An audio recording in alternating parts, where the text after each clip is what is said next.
اچھا میرے بھائیو، اب جو ریئل ٹائم آپ کی یہ پرچیوں کا تھدا ہے اسے میں انشاءاللہ شروع کرتا ہوں. میں ہر دفعہ اناؤنسمنٹ کرتا ہوں کہ اکثر سوالات ایسے ہوتے ہیں کہ جن کے پیچھے پوری ڈاکٹرن ریکوائرڈ ہوتی ہے، کیونکہ یہاں تو جو لوگ آتے ہیں وہ اس قسم کے مشکل سوالات کرتے ہیں، تو وہ میں نے آلریڈی ریکارڈ کروائی ہوئی ہیں چیزیں. شاید ہی کوئی سوال بچا ہو سوائے صرف کرنٹ افیئر کے کہ جس کے اوپر میں نے تفصیلی گفتگو نہ کی ہو، تو وہ تو ہم نے ڈسکس کر لیا. باقی جو چیزیں ہیں میں اس پہ ورڈکٹ ضرور دوں گا، اپنا اوپینین رکھ دوں گا. تفصیلی دلائل کے لیے میں اپنی ویڈیو آپ کو ریفر کر دوں گا، ورنہ اگر ایک ایک پرچی کے اوپر میں تفصیل سے بولوں تو پھر تو میں اگلی اتوار تک بھی بیٹھا رہوں تو یہ پرچیاں آپ کی ختم نہیں ہونے کی. لیکن میں کوشش کروں گا کہ میں نٹ شیل کے اندر جو ایک عام ایک عقیدہ ہے جو آپ سوال پوچھنا چاہ رہے ہیں وہ میں آپ کے اوپر کلیئر کر دوں.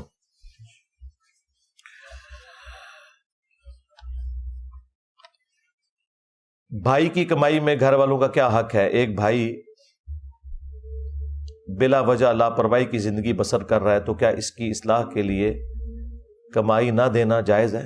بھائی اتنی نہ روک لیں آپ کہ وہ بھوکا مر جائے، باقی تھوڑا بہت سبسسٹنس لیول کے اوپر اس کی سپورٹ تو آپ کریں. اس کی وجہ یہ ہے کہ آپ کے صدقات، خیرات، زکوٰۃ کا سب سے زیادہ حقدار اگر کوئی ہے تو آپ کے بہن اور بھائی ہیں، جو اکثر لوگ پوچھتے بھی ہیں نا.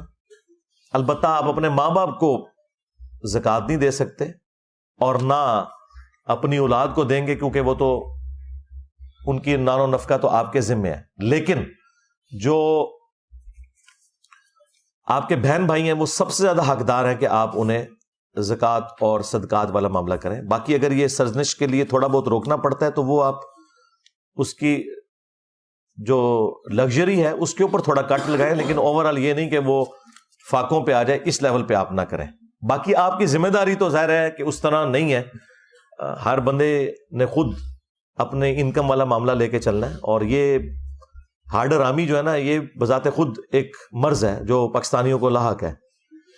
لیکن وہ کہتے ہیں جی ہم پہ تعویذ ہوئے ہوئے ہیں. پاکستان میں ہر ہارڈر عام کے اوپر تعویذ ہوئے ہوئے ہیں، چونکہ وہ کام نہیں کرنا چاہتا تو اس لیے سارے تعویذات ادھر ہی ہو گئے ہوئے ہیں. پیچھے جو ہے وہ کم چوری وجہ ہے، اور ہر گھر میں ایک دو پاگل ہیں جو بیچارے محنت کرتے ہیں اور باقی لوگ کھاتے ہیں. تو اللہ تعالیٰ ان پاگلوں کو سلامت رکھے. ایک عورت کے ہاں 10 سال سے کوئی اولاد نہیں ہوئی، 10 سال کے بعد بابے کے پاس تعویذ سے اولاد ہو گئی. جی وہ اولاد ہونے والی تھی، اس لیے شیطان نے آپ کو بابے کے پاس بھیجا. ہاں، اور یہ اکثر ہوا ہے لوگوں کے ساتھ. ابھی اگلے دن میری لائیو سٹریم میں ایک بندہ آیا، اس نے خود کہا کہ جی ہمیں یعنی باقاعدہ ہماری والدہ لے کے جا رہی تھی تو میں نے آپ کی ویڈیو سنی ہوئی تھی کہ اللہ تعالیٰ کی طرف سے جب فیصلہ ہو جاتا ہے تو شیطان کسی کے دماغ میں یہ بات ڈالتا ہے کہ جاؤ فلاں بزرگ کے پاس، تو وہاں جا کے وہ کوئی تعویذ لکھ کے دے گا تو معاملات ہوں گے. تو کہتا ہے مجھے یہ بات یاد تھی تو میں نے کہا کہ میری وائف وہاں نہیں جائے گی. اور کہتا ہے کہ کچھ دنوں بعد ہمیں خوشخبری مل گئی. وہ خواہ خوشخبری اس بابے کے کھاتے میں ڈلنے والی تھی. اور اس طرح کے بابے صرف مسلمانوں میں نہیں ہیں، کرسچنز میں، ہندوؤں میں تھوک کے حساب سے اس طرح کے بابے موجود ہیں. ہاں جی، بابوں کی وجہ سے سارے ہی تانگ ہیں. ہاں جی.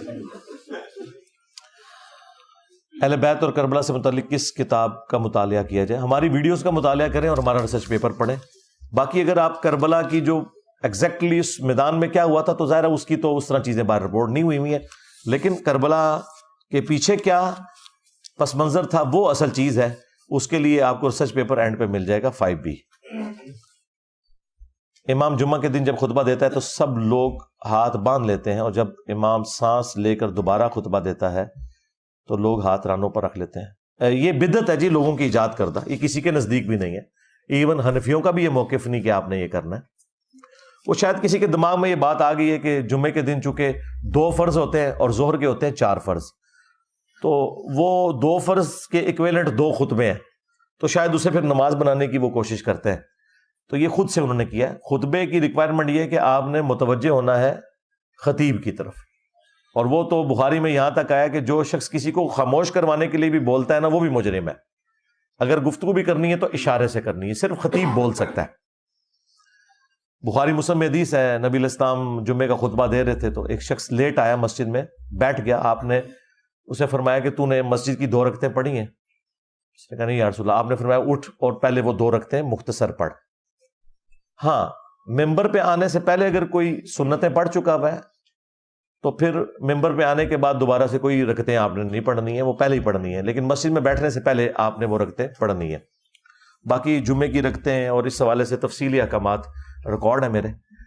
جمعے میں آپ نے خطیب کی طرف متوجہ ہو کر رہنا ہے، اور آپ نے ایک انداز ایسا ہے جس کے بیٹھنے سے منع کیا گیا ہے، یعنی احتبا کر کے بیٹھنا، یعنی 2 گھٹنے کھڑے کر کے اور یوں، اسے کہتے ہیں احتبا کرنا. جمعے کے خطبے کو سنتے ہوئے اس طرح بیٹھنے سے منع کیا گیا ہے کیونکہ اس طرح نیند کا غلبہ ہوتا ہے، انسان کی توجہ بھی پھر بڑھ جاتی ہے. ویسے ایسے بیٹھنا سنت ہے، بخاری میں ہے. عبداللہ بن عمر کہتے ہیں کہ میں نے کعبے کے سین میں نبی صلی اللہ علیہ وآلہ وسلم کو فجر سے لے کے اشراق تک اسی طریقے سے بیٹھے ہوئے دیکھا ہے. یہ بیٹھنا اس طرح سنت ہے، لیکن خطبے میں خطبہ سننے والا ایسے نہیں بیٹھے گا، بلکہ وہ خطیب کی طرف رخ کر کے بیٹھے گا. خطیب کی پیٹھ قبلہ رخ ہوگی، اور جو آڈینس ہے وہ قبلہ رخ نہیں بیٹھیں گے بلکہ خطیب کی طرف منہ کر کے بیٹھیں گے. مثلا اگر یہ اکیڈمی چوڑی ہوگی تو ادھر بھی جو بندہ بیٹھا ہوا ہے نا وہ قبلے کی طرف نہیں ہوگا، وہ اس طرف منہ کر کے بیٹھے گا کیونکہ وہ تقریر سن رہا ہے. قرآن میں ایک آیت ہے کہ کیا تم نے نہیں دیکھا ہم زمین و آسمان کو علیحدہ علیحدہ کر دیا. غیر مسلم دوست کو کیسے وضاحت کریں؟ یہ بہت پہلے، کئی سال پہلے ہم وضاحت کر چکے ہیں. ایک ہندو بھائی نے یہ سوال کیا تھا تو میں نے اس کے اوپر تفصیلی ویڈیو ریکارڈ کی تھی، لاکھوں لوگوں نے دیکھی ہے. آپ جا کے لکھیں رپلائی ٹو ہندو بھائی آن قرآن اینڈ ماڈرن سائنس، ایک یہ میری ویڈیو ہے، اس کے اندر وہ والا کلپ بھی موجود ہے. تو میں نے تفصیلی گفتگو کی تھی. یہ محاورے کے اندر بات ہو رہی ہے، یہ فزیکل دیکھنا مراد نہیں ہے کہ کافروں نے نہیں دیکھا کہ زمین و آسمان ملے ہوئے تھے، ہم نے انہیں پھاڑ کر جدا کیا. نہ تو اس سے حاضر و ناظر ثابت ہوتا ہے جو بریلویوں نے کیا. اے نبی آپ نے نہیں دیکھا ہم نے ہاتھی والوں کے ساتھ کیا کیا؟ تو بریلوی کہتے ہیں دیکھیں نبی علیہ السلام اس ٹائم بھی حاضر و ناظر تھے. تو پھر میں نے ان کو یہ آیت پیش کی تھی، یہ تو سارے کافر حاضر و ناظر ہیں